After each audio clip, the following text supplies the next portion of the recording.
Hello, everyone, and I'm Gary, I'm John, and this is the Two Bros Doing Shows. your wrestling podcast. Now, we have a lot of interesting news coming up this week, and our first one that we've noticed so far was with TNA. Now, this is coming from Pro Wrestling Insider. And right now, nobody knows what is going on financially with TNA's finances, like at all. And So far, we know that as of this taping, we know that Billy Corgan was the one that had fronted all the money for the TNA tapings. and Bound for Glory. Yeah, and Down for Glory. But for some reason, just a couple days ago, he filed a lawsuit with TNA, and even getting And all their backers. and getting a restraining order from Dixie Carter. Yeah, of course, who doesn't want a restraining order against Dixie Carter? But the fact is that, is this going to go to court? That is the biggest question. Because it sounds to me like Corgan just wants the company outright and doesn't even want Dixie to be a part of it.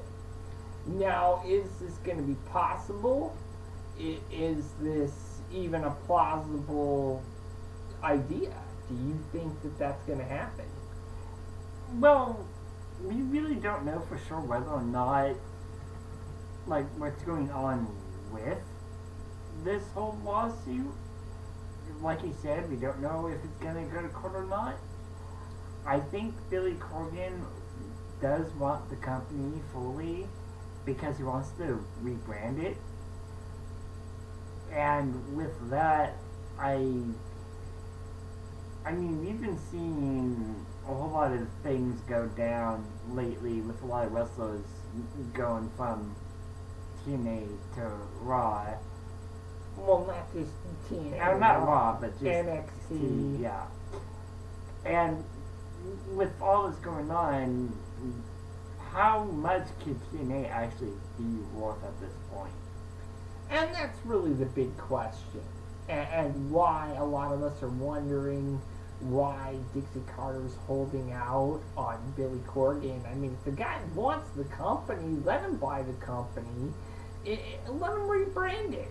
TNA, in my opinion, it was great in its beginnings, but it was a lot like milk. It just went sour. And the problem when milk goes sour, you gotta throw it out. And unfortunately, TNA is not WCW, and sure as hell ain't ECW. The fact is that you're not getting a product that can compete.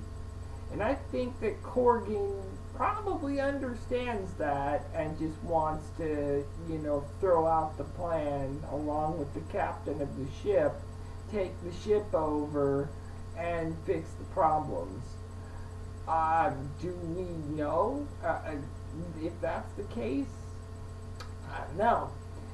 One of the things going around online too is that Dixie refused to sell the company to WWE on purpose because Dixie didn't want to sell everybody's contracts out. Yeah, what we really know is that she's been holding up deals, and that's pretty much as much as we know. We don't know why, we don't know what her plan is.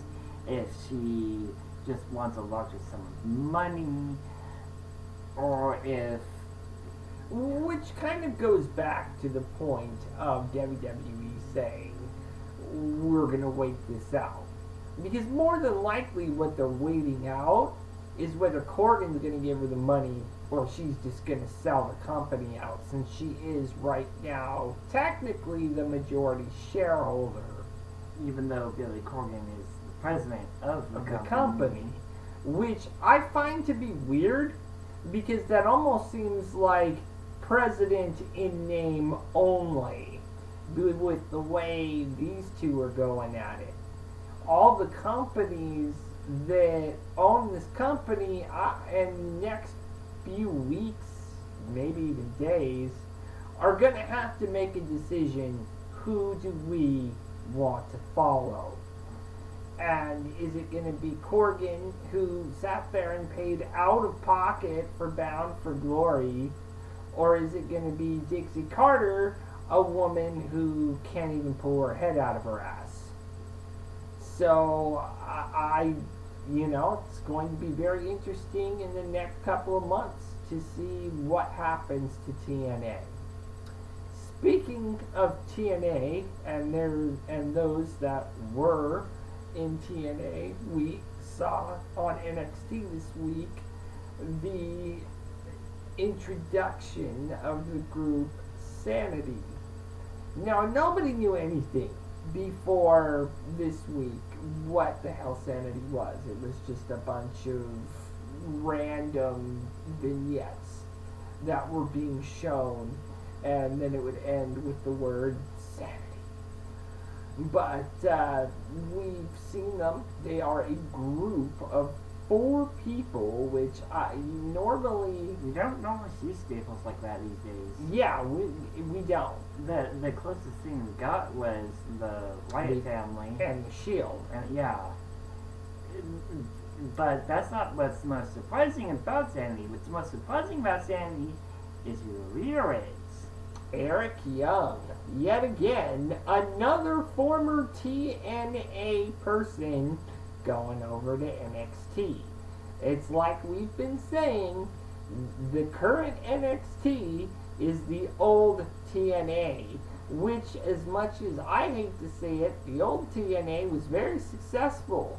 So I get the feeling that Vince is just plundering what was left of the good talent and putting them in NXT, telling them, okay, pay your dues, and then we'll worry about your future. And more than that, though, it really says something to people when you have a superstar like Eric Young, who spent over a decade in TNA, finally deciding to jump ship to WWE. It kind of makes you wonder, was it a pay thing, or was it just that he didn't like the direction it was going? Probably both. Because from what I hear, Bobby Roode and then a lot of the other guys that have flipped, left because they were getting lowballed. AJ Styles even said in his Stone Cold podcast that's on WWE Network that he continued to get lowballed. The fact of the matter is that you cannot sit there and let people lowball you when you know your base value is more than what they're paying you, and that's when you have to make that decision. So I guess Eric Young was just tired of being lowballed by Dixie Carter. No, didn't take the money to get him everything look alike, I'll say that much. Yeah, it's funny. But, yeah, the rest of the group is Alexander Wolf, and you had another, not former TNA, but somebody who they were scouting in Nikki Cross. And, to see a 4-person group with a woman in it is also very rare. And it made me very happy, because at first I thought it was a midget, but oh my god. It was kind of weird. But the other cool part of that, when they left Ty Dillinger in the ring and Bobby Roode walked out, which John, well, not only that, but you said it the other day. Oh yeah, I could write this shit. He really can, because he predicted a few weeks ago that something was going to happen between them. And Well, we knew it couldn't last. Bobby Roode is way too much of a heel to actually put any real work in at this point. well, At least when it comes to beyond saving his own ass. right. He left Ty Dillinger in there with 4 people, and it was the chick that jumped on him and started beating the shit out of him. Right before Eric Young pulled her off and then revealed himself. Yep. I mean, that was incredible.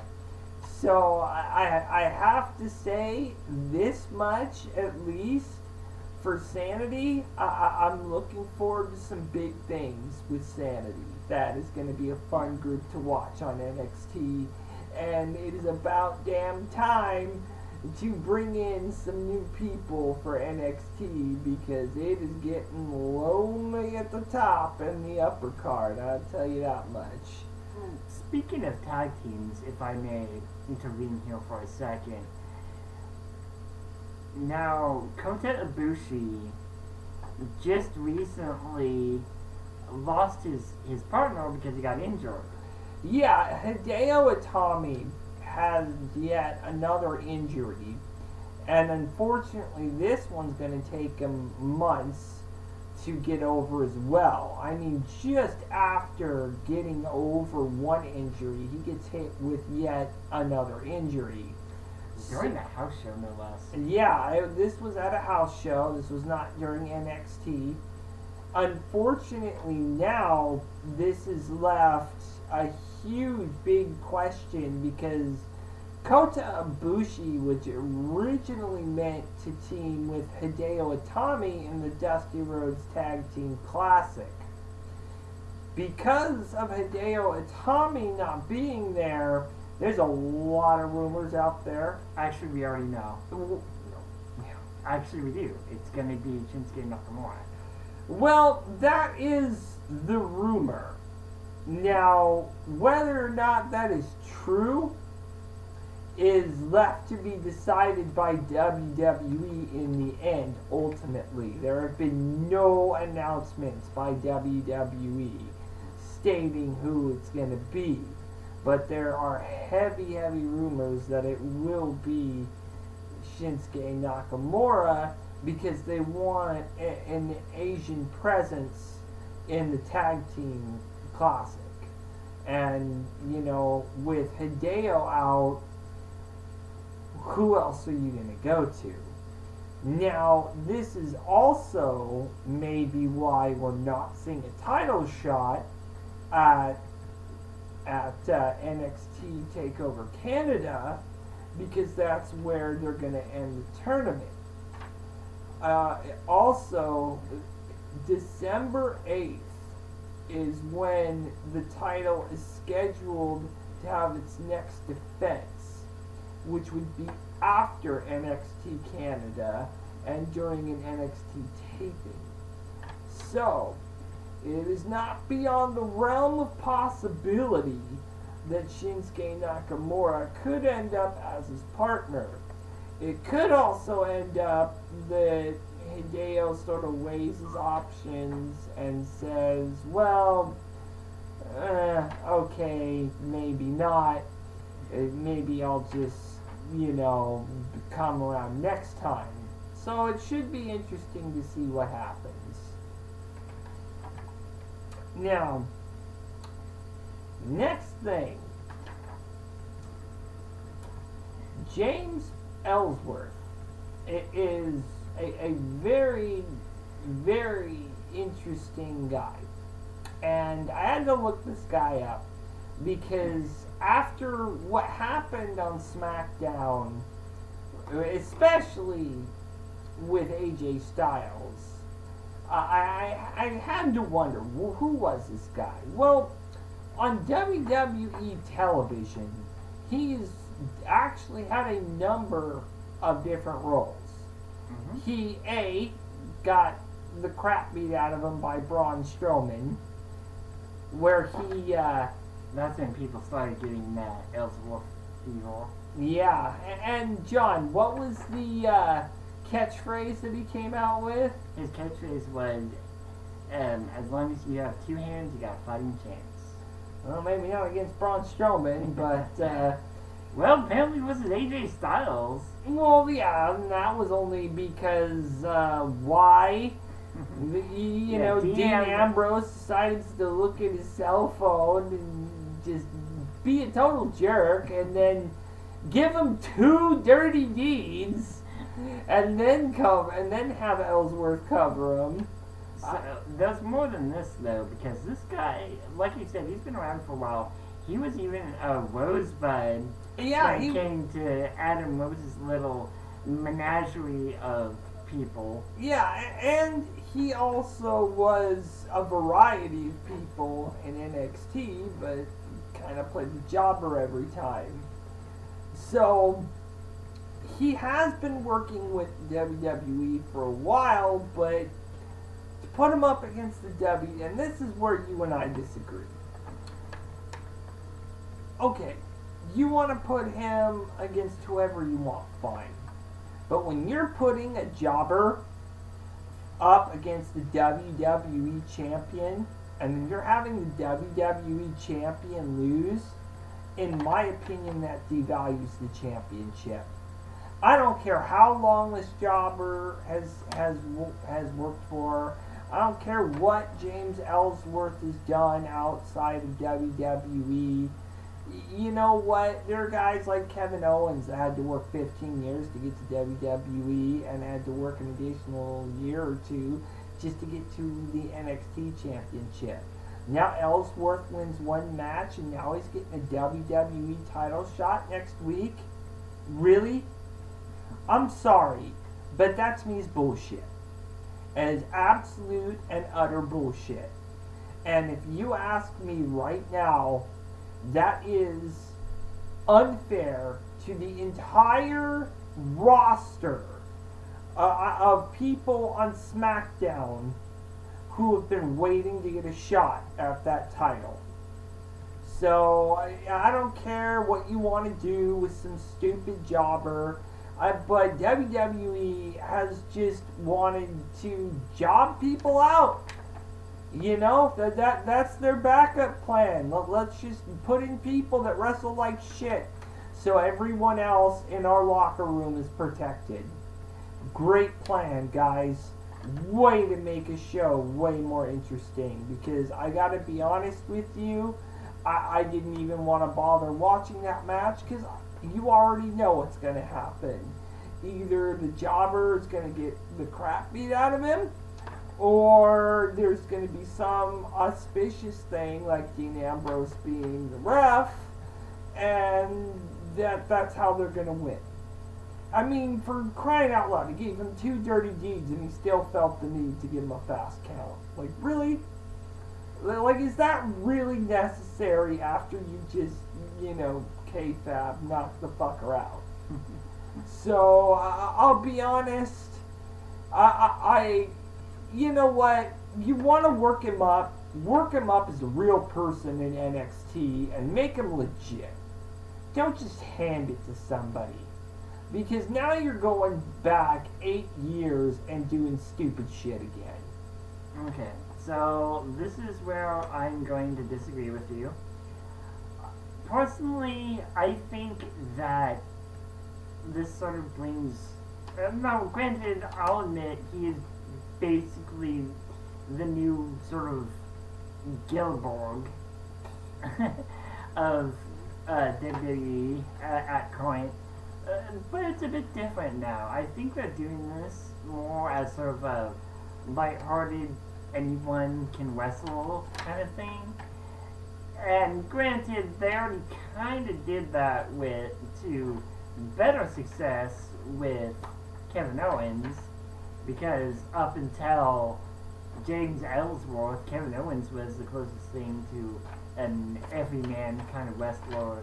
Yeah, but here's the problem. Kevin Owens can actually fucking wrestle. Well, let me finish. This guy has been going for 14 years in wrestling. And I know that doesn't mean a lot to many people, especially considering it was just all indie stuff. But I look at it this way. One of the guys in Sanity is relatively new as well. I I forget which one it Yeah, was. but here's the difference. The guy in Sanity is starting out at NXT. Ellsworth is wrestling for the WWE title next week. Bull fucking shit. But by his own account, he had been called in by WWE to do all kinds of stuff in the past. So he's actually worked with them before, maybe not in a wrestling capacity, but in some sort of capacity. And, Ooh, I was a rosebud. well, I mean, look at where Kane started out. He started out as a demented dentist guy. And he's still, yeah, true, but this was before they had NXT. Dr. Yankum, I think, is what they called him back in those days. But regardless, the fact of the matter is that it might come off as silly, but maybe there's something we're not. All I'm saying is there might be something we're not seeing here. Yeah, like Muscles. That dude looks like a twig boy who had too many chocolates from his mama. I'm sorry, but he doesn't have the physique. He sure as hell doesn't have the look. And see, that's the thing. I don't think that should matter. It matters a lot.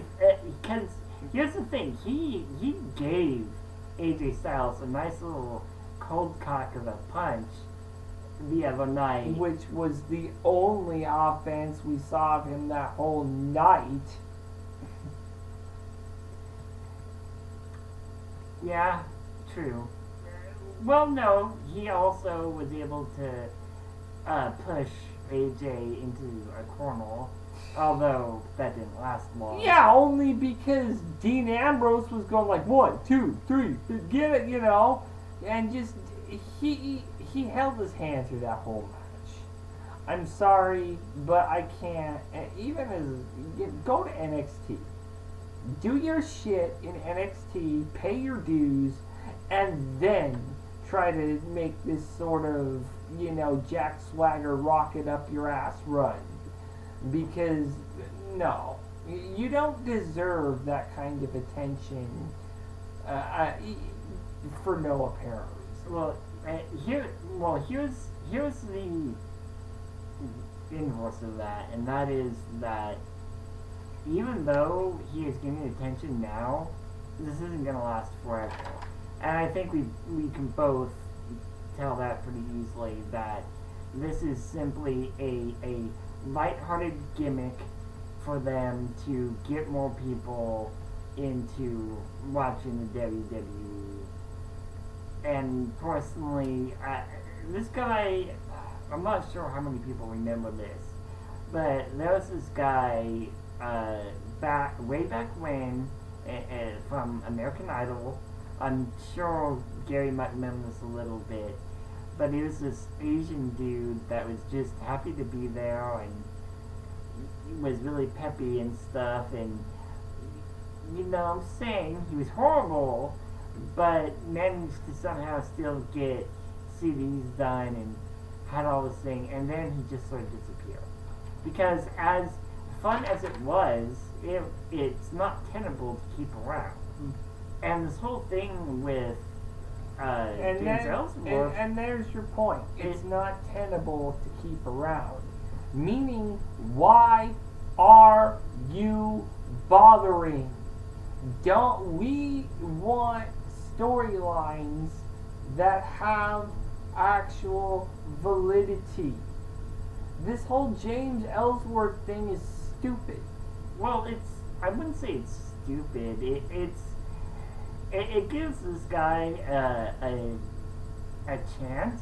He might end up in NXT after all this, or he might just end up going back to whatever indie, I believe it was, like Adrenaline Wrestling Champion. I don't know. The fact of the matter is that this whole thing seems more like a way of getting Dean Ambrose over more with the fans than anything else. And that's really what this is. This has nothing, as far as Ellsworth is concerned, he's a pawn. Or as far as Ellsworth should be concerned, he's a pawn. This, in my opinion, I think that John Cena is probably out of the title picture, and I think this is going to be more about Dean and AJ probably coming up at Survivor Series. So we'll see where that goes, and if they even have a title shot at Survivor Series, which we'll get to in a second. Now, NXT viewership, from what I've heard, has gone down since so many people were moved up during the draft. Now, some would say that they moved up that entire women's division too fast because it's Asuka and then everybody else. Like, they're having to work with people to get the fans hyped about people like Billie Kay, who I guess is good, but a lot of these talents that they're having to find and scour from around the world, they're just not at that level yet where they're as good as a Charlotte or Sasha Banks or and they haven't even been doing anything with Nia Jax, really. Jobberville. Yeah, but they honestly, but even with that, they could just left her in NXT. They should have left her in NXT because you could have had a year of a great feud between Nia Jax and Asuka, while getting other women over in NXT and having good and actually getting new female wrestlers up to speed. And yeah, instead of just having one woman beat the shit out of everybody, which is essentially what they're doing. Like, Asuka never wrestles anymore. It's very sad because that's such a waste of talent. I mean, if Paige is not gonna wrestle on SmackDown, then Asuka should be on SmackDown. But because you don't have any other women wrestlers who are even fit to hold that women's title, you're holding her back. So honestly, just either get Asuka a decent opponent, or just, I don't know, I would drop the title and go on to the main roster already. Yeah, and another thing I've noticed about this year's Dusty Road Tag Team Classic, a lot of tag teams were moved up as well during the draft. I mean, you can't say the Hype Bros are down there anymore because they both got drafted up. So, yeah, they still have some decent tag teams in NXT. Not too many. I mean, they had to super glue a lot of tag teams for this Dusty Rhodes Tag Team Championship. I would say you have 3 right now. The Revival, which is a big one. TM61, who gets better every time I see them. And then the Authors of Pain, who yet again are still new, but are very good at what they do. Everyone else was drafted up. The Vaudevillains. Oh, wait, what about Tommaso Ciampa and... Oh yeah, Ciampa and Gargano. Okay, I'll give you that one. Are still down there as well. So it's not like they're aching for tag team talent. They kind of need it though. Well, I mean, it's not as bad as the women's division. That's yeah, the women's division is bad. The tag team division, I think, needs more experience. I think that, once guys like the Authors of Pain and TM61 and a lot of these new people that they've been introducing over the last 6 months or so, it's going to get a lot better for that tag team division. I mean, NXT may be seeing low ratings now, but they're going to see a spike here pretty soon. Especially once they get that women's division handled. I think once they find some good talent for that women's division, it'll be fine. Because the men's division, The singles division, I think it is just fine. I don't. I mean, whatever. Put Blake and Murphy in a tag team, separate them. Both of those guys are kind of in the singles division, but they're trying to make them something bigger than what they are. So take that for what it is. I'm a little disappointed because I feel like Finn Balor and Sami Zayn could have stayed down there a little lot longer.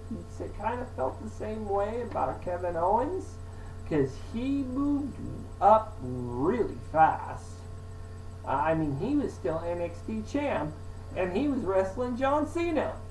Yeah.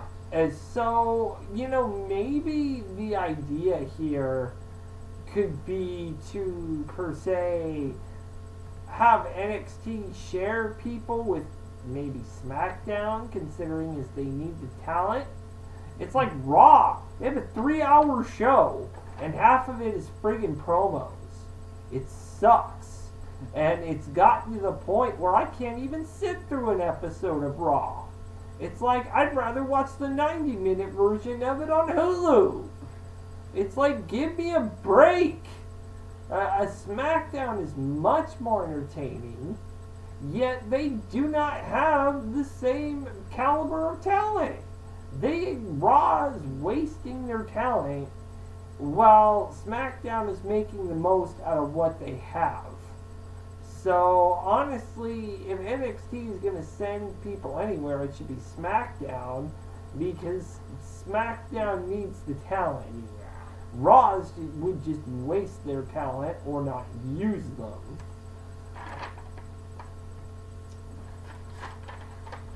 Anyway, I think especially you're right about someone like Sami Zayn, because I don't really see them using him too much.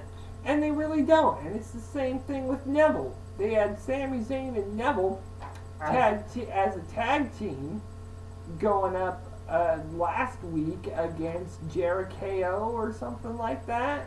It was an okay match. They're not bad wrestlers. It's just no, they they're not. can use a little more ripening time, I guess you could say. Honestly, I think Sami Zayn is a great wrestler, and Neville has never been acknowledged for any of the things that he has done in that company. So I really feel for a guy like that, for how much work he put into NXT in its, opening days, and a guy that took the NXT title from Seth freaking Rollins. I honestly believe that, to go from that to Jobberville, that's not fair. And I honestly really, really want them to start using those two. Hell, you need tag teams on freaking Raw anyway. Put those two as the high-flying duo or something. Then you at least give them something to do instead of job out on superstars. So I didn't like the draft, and this is one of the reasons I didn't like the draft. You cannot win when you have too much talent on a show that's convoluted with talent. You've got to send some of those guys to the show that doesn't quite have enough talent, but is making the most out of what they have. Now, another thing I want to talk about, speaking of talent, on SmackDown, Shane McMahon and Daniel Bryan basically called out Raw to a series of Survivor Series matches. I mean, the first one is your traditional 5-on-5 men's match that we pretty much see every year. But then we get two more that are pretty interesting. One is a 10-on-10 tag team match. Now, I don't even know if Raw even has 5 tag teams. Well, let's see. They have the New Day. That's one, but that's assuming they don't have New Day in a title match. Well, they probably won't. I have a feeling they're not going to have any title matches on that. I think the only title matches on that pay-per-view are going to be Universal and the WWE. Outside of those two, I actually can't even see them having any title matches because of the constraints that these matches will put them under. Because a 10-on-10 tag team thing, that's 5 tag teams for each show, just to let you know, that's going to require every tag team on deck. So, which other ones are on Raw currently? Well, you have Enzo and Big Cass. Right. You have the Club. Right. You have Would they count Jericho? Yeah, Jericho could be considered a tag team. And then well, you don't have too many tag teams. Let's just put it that way. Wait, are Vaudevillains on there? No, Vaudevillains That's are on SmackDown. right. Like SmackDown Has all the plethora. NXT. Well, not only that, they have the Ascension, they have the Vaudevillains, they have. So we can pretty much say that WWE and that SmackDown has probably the better. Oh, I don't know. Well, they have Rhino and I've Got Kids. Yeah. Heath Slater. The tag team champions right now on Raw. I mean, are the New Day. Yeah. So, honestly, beyond those 4 tag teams, I don't know who the 5th one's going to be. Because you've got Jericho, you've got the New Day, you've got the Club, and then you've got Enzo and Big Cass. Beyond that, I don't know of any other tag teams on Raw. Well, wait, no, is Cesaro on SmackDown? Oh yeah, they could put in Cesaro and Sheamus. Yeah. And then there's your 5 tag teams from them. And then the big question is, are they going to put American Alpha and Usos together? Or are they even going to put Usos in that match because they have they're like, you know, the American gangsters who are... they'll just look in still with those freaking neon green shoes. Yeah, that looks like that's going to be a thing. So, like, get a new pair of shoes or put a Nike swoosh on it to make it look cool at least. I mean, for crying out loud, those neon green shoes give me a friggin' headache. But anyways, I think we can agree that on both sides, it's basically a paddle cake when it comes to the tag teams. More so, I think, than the singles wrestlers. I don't know. I'm going to say this right now. SmackDown wins the tag team one. I just don't think that the tag teams on Raw are that good. With the exception of Enzo and Big Cass, because they've always been a tag team. Well, them and New Day has been around for a while. New Day has been around for like, what, a little over a year? Yeah. But Enzo and Big Cass have been a tag team for a few years. And that's even before their NXT days. Mm-hmm. So they have experience on New Day. You have... Well, Jericho's got like 0 experience at this point, but they have been together for a few months. And the Club, that's one team that does have some experience. So, I mean, you have varying levels of experience with the Raw tag teams, whereas you have just about the same amount with the exception of the Usos, who have been around for several years, but everybody else on that roster has basically been around for the same amount of time in terms of the tag teams. So I think you have varying levels of experience on one side and mutual amount of experience on the other side. So I don't know. I give that one to SmackDown. The 5-on-5 men's, no idea who's going to be in that one yet. Okay, well, here's my guess. Okay, so on the SmackDown side, it's going to be Cena. It's going to be the three top guys. First of all, I mean, Cena, AJ Styles, and Dean Ambrose. But again, what if they decide to have a title shot? I don't think it's going to be the case. Because the thing is they okay, let's pretend. What if? Okay, what if? Then I could still see them being in the 5-on-5. In fact, I could more see a SmackDown tag team title match happening with that, because they could always replace one of those teams with the Hype Bros, which is yet another tag team that's on SmackDown. But anyways, as far as the men's, go ahead. Okay, so as far as the men, I think it's going to be AJ Styles, Dean Ambrose, and John Cena. I also think that maybe it could also be that Dolph Ziggler is going to be in there since he just won the title against Miz.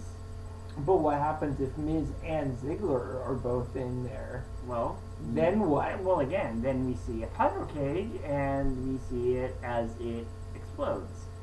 Now, on the Raw side, since, the people seem to love getting injured, we could still probably see Kevin Owens in that match if Jericho isn't in the tag team. Yeah. I would say we also might see Seth Rollins on that team. I definitely, wow. Oh, 1 year we could see Seth Rollins lose the match, and in another year we may see him actually win it. That would be hilarious. So, anyways, Kevin Owens, possibly, Seth Rollins, I'm trying to think of... Roman Reigns. Yeah, Roman Reigns and Rusev, that's another powder keg that may end up in that 5-on-5. Because if it's Roman Reigns, Rusev, Seth Rollins, and then Jericho, I mean, that is just... That's a wow. That's destruction written all over it. That's 5 guys that are not going to want to work together at all. But and then I guess if you did the same thing, you had Miz, Ziggler, and then the 3 guys that were in the triple threat at No Mercy. Those guys are going to want to kill each other, not the other team. Yeah. Then you have the next interesting part of this, and that's the 5-on-5 women's. Now, obviously, we know who's going to be in there because Ron's going to own this one. Bull. I say SmackDown takes this with no problem. Really? Okay. Yeah. So, explain your position. I'm curious about this. Okay. I realize Raw's Paige, Raw's Sasha Banks, Well, Raw's Charlotte. But anyway. I mean, not Paige, excuse me. I was thinking of Bayley. Yeah. But they have Bayley, they have Nia Jax, they have Charlotte, they have but here's the thing, beyond those 3, and they have Sasha Banks. Well, no, Sasha Banks is on SmackDown, I thought. Isn't she the women's champion on SmackDown? That's the Alexa Bliss is number 1 contender. No. Sasha Banks is Snoop Dogg's cousin, bro. You're thinking of Becky Lynch. Becky Lynch. No. I don't know why I keep getting those 2 mixed up. Yeah, Becky Lynch is Irish, bro. Well, they both have like orange ass hair. Well, yes, but one is related to Snoop Dogg and the other's from Ireland, bro.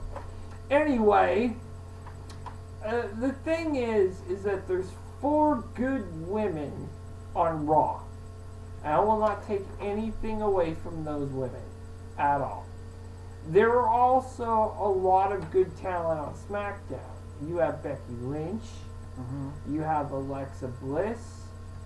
You have Naomi. You have Naomi. You have got and a lot of these talents on SmackDown they're trying to work up. You also have Nikki Bella, who is an extremely talented individual. Mm-hmm. You do have Carmella, who had at least a year, if not more, in NXT. So I would say this: if again, either this is going to be a powder keg where the teams just tear themselves apart, or this is going to be an incredible match, especially this one, because I think talent on both sides is so equally matched. Well, I think so long as Nikki Bella doesn't mention Total Bellas, Carmella will not attack her. Well, as long as we don't hear anything about Total Bellas, she won't get pelted by the crowd with boos. You know, of course, then again, on SmackDown, we didn't see our fellow, hello, San Francisco, do his first match. So yeah, he got bounced from SmackDown. Yeah, he never did do his first match, but then on WWE.com they asked him why, and they said, and the way he put it was, time waits for no man, but Kurt Hawkins doesn't wait for time. And, honestly, this Kurt Hawkins thing, probably a gimmick, but Well, if they don't bring him in pronto, then the whole Kurt thing Hawkins just thing blows over. Yeah, maybe that's why his whole thing is an explosion, because his whole thing's just gonna blow up right in WWE's face. Okay, next one. Paige has been suspended again, and that's mainly because she violated the wellness policy again. Apparently caught with something illegal in our system. No one knows what it was. WWE usually doesn't go out of their way to call people out, but Paige and her family has been calling WWE out, saying that what they've been doing is unfair and that she needs neck surgery. And WWE right now is almost come out and said that they might not pay for it. Now, here's my beef with this, and this is just from a personal standpoint. These are your workers. You want to know why you don't have a wrestlers union? Because WWE has so much power. But if people are going to wrestle and get injured for you, you need to pay for the medical care so they can come back for you. I don't care if they have a wellness policy violation or even 2 wellness policy violations. Hell, they could have 3 wellness policy violations. But if they got injured under your watch while they were performing for you, you need to pay for that surgery. If it was just because Paige was ziplining like we saw her doing on friggin' Twitter, then yeah, that's not your issue. But she was injured because she was wrestling. So for them to go out of their way and say, well, we don't want to pay for your stupid neck surgery. I didn't see them saying that to Nikki Bella.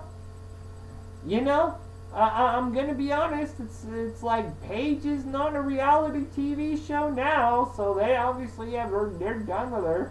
I'll admit, This second wellness policy violation next to the first one doesn't make her look good. And I hate to say this, but I think people are right that Alberto Del Rio is a very bad influence on her. I mean, for crying out loud, he's 37 and she's 22. Oh, whatever. But yeah, and the fact of the matter is that despite what happens, if it's one of those things where they're just using their doctors to say, oh, Paige is fine and she doesn't need neck surgery, why take that risk? Why take that risk and then have something happen to her? Because she's still under contract with them, as far as I know. She is. So, and when she comes back, she's going to have to work out the end of her contract.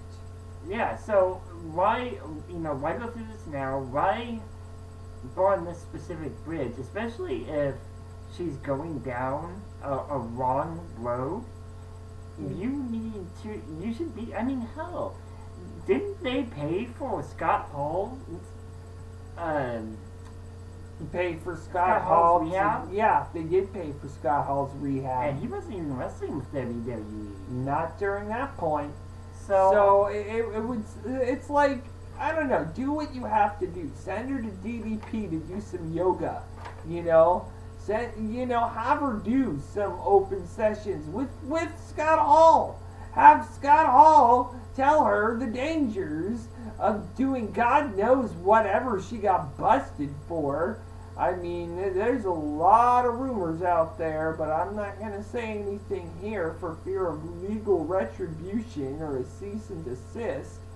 But the fact of the matter is that this, you can't treat your workers that way. And in this world, granted, right and wrong is skewed by legal fine print. WWE has a bad reputation about these things because of things like this. This is very similar to what happened to Rey Mysterio. I mean, why are you doing this a second time? Not to mention the fact that they give what they call part-timers a break anytime they do anything wrong. Cough, cough, Brock Lesnar.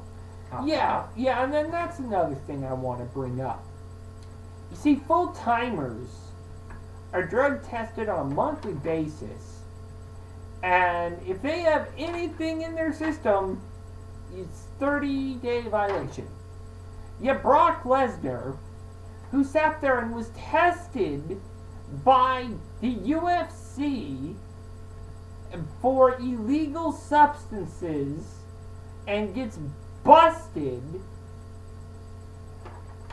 doesn't have to do anything, and then goes to SummerSlam and busts open freaking Randy Orton's head and leaves him in a pool of blood. Yeah, which Jericho almost beat the shit out of him for. Yeah, we've heard that too. And so the question becomes, how many times is WWE going to let this happen to where they give favorability to people like Brock Lesnar just because they can pull in who doesn't wrestle all that much, who is incredibly stiff in the ring, and who is dangerous. I'm just gonna put that out right now. The guy is dangerous. Yeah, I know. Now they want him to wrestle Goldberg. Oh, gee, yeah, he's gonna win because he's Brock Lesnar. Why the hell do I care about him wrestling Goldberg now? He's just gonna win because he's gonna put it somewhere in his contract that I get to win or I'm not wrestling the match. It doesn't even have the meaning that the match had 10 years ago. Give it up. It's stupid. Yeah, WWE needs to stop giving people who they call part-timers so much leeway, and then have performers that are having actual health issues and throw them under the bus. And getting back to the whole thing with Paige, Paige has paid her dues so many times. I mean, whether it was in the beginning against AJ Lee and putting on great matches with her, or whether it was during the Women's Revolution, where she was part of PCB fighting Team Bad, and you know, she has done so much in-ring work that I would think WWE would at least respect that. It is just, and you know, whether or not they believe her story, it doesn't matter. So, respect your workers, WWE, because it seems to me like maybe, or you'll have something that what TNA is going through right now. yeah, where people decide to flip. Actually, you have that going on right now with Damien Sandow, who's now being called Aaron Rex, and Cody Rhodes. And Cody Rhodes. Yeah, because Cody Rhodes didn't like the way he was being treated. He went to TNA, but we'll see what good it does either one of them once, you know, everything here is said and done. Because obviously, TNA is not on a subtle, you know, rock when it comes to a financial situation. They're not. And, you know, so those guys jumping the shark and trying to go to TNA is not going to be very helpful to them if they just then get bought out by WWE. So, well, for this week, I'm Gary. I'm John. And Top Guys Out. out.